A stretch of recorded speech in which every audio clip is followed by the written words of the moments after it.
जैसे ही वो दरवाज़ा खटखटाया गया था, मैं फ़ौरी मुड़ा था और मैंने फ़ौरी तौर पे उस दरवाज़े को खोल दिया था।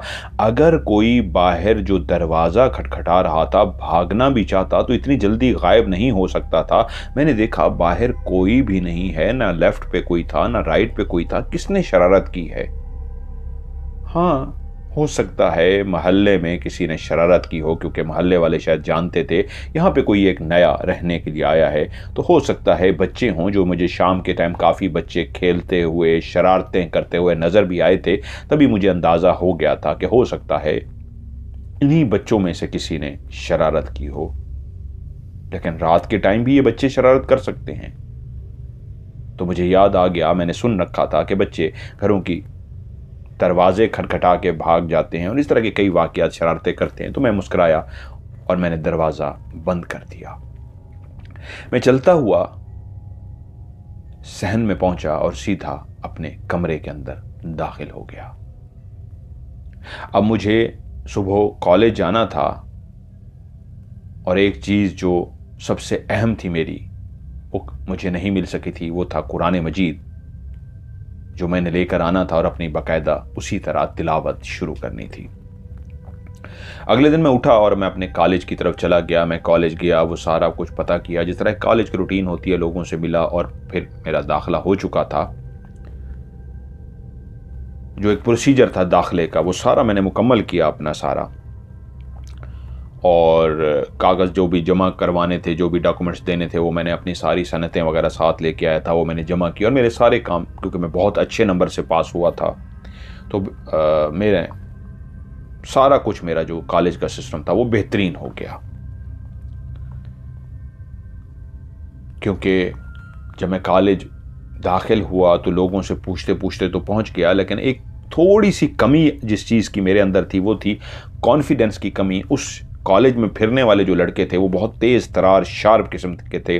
मेरे अंदर भी कॉन्फिडेंस था, लेकिन मैं गांव से आया हुआ लड़का था, तो उनकी निस्बत मुझे लगा कि मेरे अंदर लेकिन थोड़ा कम कॉन्फिडेंस है। लेकिन वक्त के साथ वो भी शहर आपको सिखा देता है। लाहौर शहर में जो चला जाता है वो फिर सब कुछ सीख जाता है। कॉलेज से मैं वापस आ गया और सीधा मैं मार्केट गया, उसी मार्केट जहाँ से मैंने कुरान मजीद लेना था। मैंने कुरान मजीद लिया और कुरान मजीद को रखने के लिए एक फ्रेम कह लीजिए, इंग्लिश में क्या कह लीजिए, हम तो सराइकी में उसको रहल बोलते थे। रहल होता था, उर्दू में मुझे नहीं पता उसको क्या बोलते हैं। तो इस अंदाज का बना होता है कि ऐसे वो ऐसे बंद हो जाता है और ऐसे होता है, उसके बीच में आप कुरान मजीद रख के आराम से पढ़ सकते हैं। मैं माजरत खां हूँ, मुझे उसका उर्दू में नाम नहीं आता। वो मैंने लिया, कुरान मजीद लिया और उसके बाद मैं अपने घर आ गया। बाहर से मैंने खाना लिया। एक चीज़ जो यहाँ पे मुझे महसूस हो रही थी कि यहाँ के खाने बहुत मिर्चों वाले थे। उनमें मिर्च मसाला इतना ज़्यादा डाला होता था कि मैं उनको खा के महसूस करता था कि मुझे अच्छा नहीं लग रहा। मेरे मैदे में, स्टमक में जलन सी होती। अभी 2-3 दिन के अंदर ही मुझे महसूस हो गया था कि ये जिस मोहल्ले से मैं खाना लेके आता हूँ, ये बहुत तेज़ मिर्चें खाते हैं, बहुत मिर्च मसाला ज़्यादा डालते हैं, गरम मसाला जिसको बोलते हैं। मैंने अपना खाना वगैरह खाया और उसके बाद बर्तन वगैरह धोए, सो गया। सुबह उठा, वो मेरी उसी तरह ही तरतीब थी। सिर्फ एक चीज़ की कमी थी, कुरान मजीद की तिलावत की। बाकी तो मैं अपनी नमाजें पढ़ रहा था। अब मैंने सुबह उठ के वज़ू किया, नमाज पढ़ी और फजर की नमाज के बाद मैंने कुरान मजीद की तिलावत की। तिलावत से मैं फारिग हुआ। अब मुझे कॉलेज की तैयारी करनी थी, फिर से कॉलेज जाना था। मैं तैयार श्यार हुआ और मैं चला गया।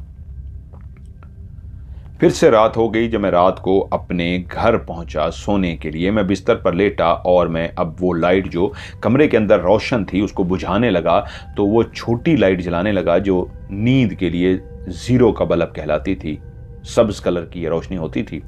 वो मैं जलाना, जैसे ही मैंने बड़ी लाइट को ऑफ किया, वो छोटी लाइट जो ज़ीरो का बल्ब था मैंने जलाया और मैं अपनी चारपाई पे सोने के लिए लेट गया।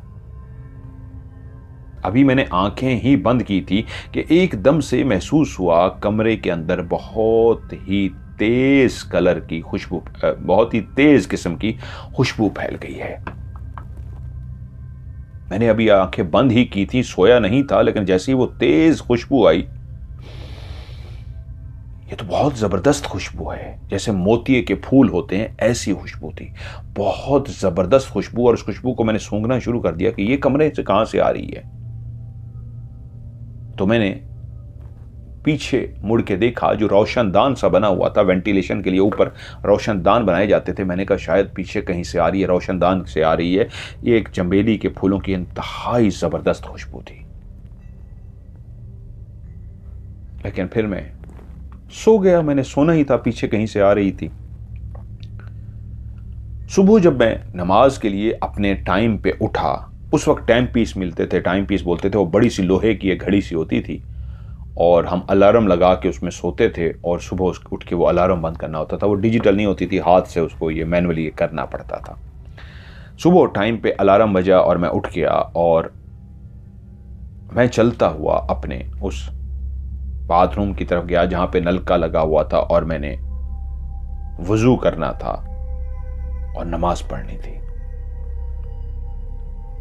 तो मैंने देखा नलका खुला हुआ है। मैंने कहा ये क्या हुआ, ये तो काफी पानी बह गया होगा, कब से नलका खुला हुआ है, क्या ऐसा कोई चक्कर है यहां पे कि पानी चला जाता है। लेकिन मैंने तो नलका इस तरह नहीं खोला, या मैंने, जब मुझे याद पड़ता है मैं बंद करके सोया था, तो ये नलका कैसे खुला हुआ है, लूज होगा क्या होगा। मैंने उसको चेक किया लेकिन सब ठीक था। लेकिन मैंने उसको खैर पानी इस्तेमाल किया, अपना वजू किया और जाकर मैंने नमाज पढ़ी। उसके बाद तिलावत कुरान पाक की और मैं अपने रूटीन पे चला गया कॉलेज। 2 या 3 दिन के बाद फिर जब मैं इसी तरह अपने अलार्म पे उठा और नमाज पढ़ने के लिए, वजू करने के लिए वहां पे पहुंचा वॉशरूम के अंदर, तो वहां मैंने देखा मुझसे पहले ही वर्ष, क्योंकि मैं अकेला वहां पे शख्स था, दरवाजा रात को मैं बंद करके सोता था, मैंने नोट किया कि फर्श के ऊपर पानी पड़ा है और पानी उस वक्त पड़ता था जब आप नलका चलाते थे। रात को अगर आपने नलका चलाया है और सुबह उठेंगे तो पानी खुश्क हो चुका होता था। लेकिन उस वक्त पानी को देख के मैं हैरान ये हुआ कि ये पानी तो ताज़ा है, जैसे कुछ देर पहले किसी ने नलके को चलाया हो। लेकिन आज क्या फिर से नलका खुला रह गया? नहीं, मैंने नलके को देखा, नलका बंद था, उसको खोल के देखा तो फिर पानी आया। तो मैंने कहा ये पानी कहां से है? मैं हैरान हुआ। लेकिन फिर मेरे दिमाग से ये बात निकल गई। मैं उठा, अपनी नमाज पढ़ी, तिलावत की, कॉलेज चला गया। अब मेरी रूटीन बिल्कुल ठीक हो गई थी। मैं रोज उठ के अपनी तिलावत करता, कुरान पढ़ता, सब कुछ करता, सब बेहतरीन हो गया था। कॉलेज आना शुरू हो गया था, क्लासेस शुरू हो गई थी, अब मैं पढ़ना भी शुरू हो गया था, सब कुछ रूटीन में आ गया था। एक रात को मैं अपने कमरे में लेटा हुआ था कि रात के पहर एकदम से इस अंदाज में आवाज आई जैसे छत के ऊपर कोई जानवर दौड़ता है। तेज तेज दौड़ने की आवाज आई। मैं एकदम से उठ सा गया कि कोई बिल्ली है, कुत्ता है, क्या है, कौन छत के ऊपर दौड़ा है। तो एकदम से मुझे याद आया, हाँ ये जो ऊपर हमारा कमरा बना हुआ है इसको मैंने कभी देखा ही नहीं, ऊपर मैं कभी गया ही नहीं, कौन है ऊपर जो दौड़ा है, चलो सुबह इसको देखूंगा। मैं सो गया लेकिन दौड़ने की आवाजें फिर भी आती रही। सुबह हुई, मैंने वही अपने रूटीन का काम किया, तिलावत की, कॉलेज चला गया। जब वापस आया तो मेरे जहन में वही बात आ गई कि ऊपर वाला कमरा मैंने अभी तक नहीं देखा था, सीढ़ियां भी तो हैं। मैं तो काम से काम रखा था, सामने वाला सिर्फ कमरा देखा था। और उस लड़के ने जब मुझे ये घर दिखाया था तो उसने कहा था ये 2 कमरे आपके हैं, आप इनको इस्तेमाल कर सकते हैं। ऊपर वाला जो कमरा है वो कुछ इतनी अच्छी हालत में नहीं है, उसकी छत भी गिरने वाली है, तो इसलिए वो रहने के काबिल नहीं है। लेकिन मुझे अब देखना था। रात मेरे दिमाग में एक ऐसा ख्याल आया था। मैं सीढ़ियां चढ़ता हुआ ऊपर चला गया। जब मैं ऊपर गया तो देखा उसका एक दरवाजा बंद था और एक दरवाजा खुला हुआ था, इस अंदाज में कि वहीं पे खुले खुले मट्टी की वजह से फंस गया था। उसको मैंने मजीद खोलने की कोशिश की तो वो खुल नहीं रहा था। एक जो था वो बिल्कुल बंद था। जिस तरह एक दरवाजे को बंद कर दिया जाए और एक दरवाजे को आधा खोल के छोड़ दिया जाए तो वहीं पे खुले रहने की वजह से मट्टी में फंस गया था। मैं सीढ़ियां चढ़ के उस दरवाजे को देखा, लेकिन इतनी जगह थी कि मैं उसके अंदर दाखिल हो सकता। मैं अंदर दाखिल हो गया। ये एक बंद कमरा था जिसके रोशनदान से रोशनी आ रही थी। उसकी छत की हालत वाकई बताती थी काफी खस्ता हालत है। कच्चा उसका फर्श था या मट्टी बहुत ज्यादा जमी हुई थी, मैं अंदर नहीं देख सका। लेकिन एक अजीब सा माहौल था उस कमरे के अंदर खड़े हुए। शायद वो काफी अरसे से बंद था, इसी वजह से मैं कुछ सेकंड वहां पे खड़ा रहा और फिर अजीब सा मुझे महसूस हुआ। मैं जल्दी से नीचे आ गया। उस रात फिर से जब मैं सोने के लिए लेटा तो फिर से मेरे दिमाग में ख्याल आया कि मैं तो आज ऊपर गया था, देखा था ऊपर तो कोई जानवर जा नहीं सकता, लेकिन दरवाज़ा क्योंकि खुला हुआ है, हो सकता है कुत्ता बिल्ली या कोई बिल्ली ज़्यादातर चांस थे कोई अंदर घुस गई हो और उसने छलांगे लगाई हो, भागी हो, दौड़ी हो, लेकिन वहां पे कोई मट्टी की जो तह जमी हुई थी, कोई पाँव के निशान तो मुझे नजर नहीं आए थे।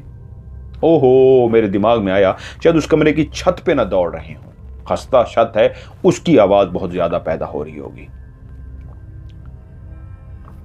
फिर कुछ दिन मेरे गुजरे और मैं सुबह उठ के वजू करने के लिए जैसे ही वॉशरूम की तरफ गया तो मेरे कानों ने आवाज सुनी कि नल का खुला हुआ है। रात तो मुझे अच्छी तरीके याद था, नल का खुला ही नहीं, मैंने इस्तेमाल ही नहीं किया, तो फिर कैसे ये पानी बह रहा है। मैं बाहर खड़ा सोच ही रहा था कि उसी लम्हे अंदर नल का बंद हो गया। ये क्या हुआ है। मैं आगे बढ़ा, मैंने दरवाजे को खोला तो वाकई नीचे पानी पड़ा हुआ था, गीला था और अभी अभी नल का बंद हुआ था। ये मेरी आंखों का धोखा नहीं था, मेरे कानों ने क्लियर आवाज़ सुनी थी कि नल का चला हुआ है, उसमें से पानी गिर रहा है और नीचे फर्श पे पानी था और नल का बंद हो गया था। क्या नल का खुद ब खुद बंद हो सकता है। मैं आगे बढ़ा, नलके को खोल के चेक किया, वो बंद नहीं हो सकता था, उसको जोर लगा के बंद करना और खोलना पड़ता था। ये क्या हुआ है।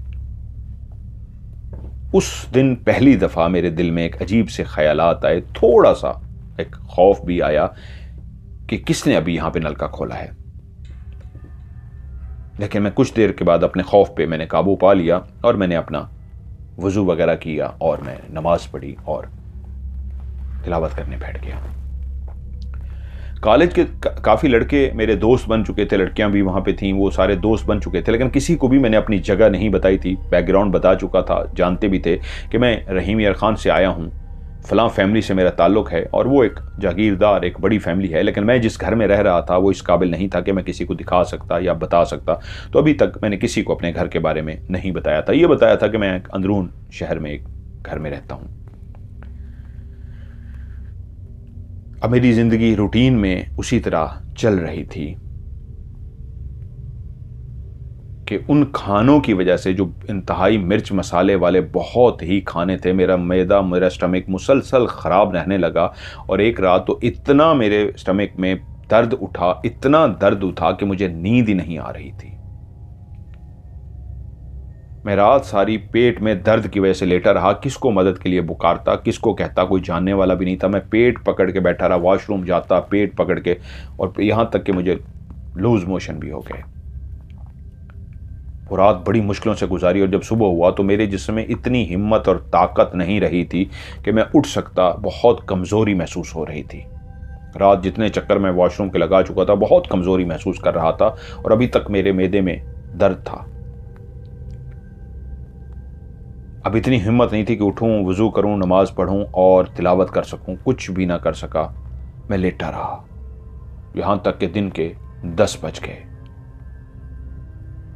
अभी तक मेरी हालत नहीं ऐसी थी कि मैं उठ सकूं। माँ मुझे बहुत याद आ रही थी, घर का खाना बहुत याद आ रहा था, घर का माहौल बहुत याद आ रहा था।